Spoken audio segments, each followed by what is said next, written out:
नमस्कार मंडळी, आज परत एक नवीन धामला आलो आहे ज्याचं नाव आहे गंगोत्री धामला आलो आहे. परत एकदा भाऊ आला, देविल भाऊ, त्याने परत एकदा ब्लॉग काढायला लावलं, त्याच्यामुळे आम्ही काढून देतो आहे. हे बघा, हे इकडे समोर मंदिर आहे, वरती गेल्यावर मंदिर दिसणार. इकडे गंगा नदीचं उगमस्थान आहे, म्हणजे भागीरथी नदी आहे, आपण बघू शकता. थोड्या वेळात 2 मिनटं फक्त. ही आहे भागीरथी नदी, मागे ते डोंगर वगैरे सर्व. ही आहे भागीरथी नदी, जाते बाकीचं.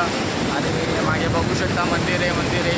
इथं सर्व आंघोळ वगैरे करतात, आंघोळ वगैरे करून पाया वगैरे पडायला वरती जातात. आणि हे आमची सर्व गँग आहे, सर्व.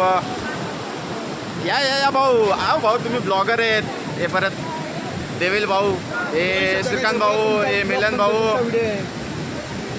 असंच बघण्यासाठी पुढे आम्ही जाणार आहे केदारनाथ, हे बघण्यासाठी. आमचा देविल भाऊचं चॅनलला सबस्क्राईब करा, लाईक करा, फॉलो करा. धन्यवाद.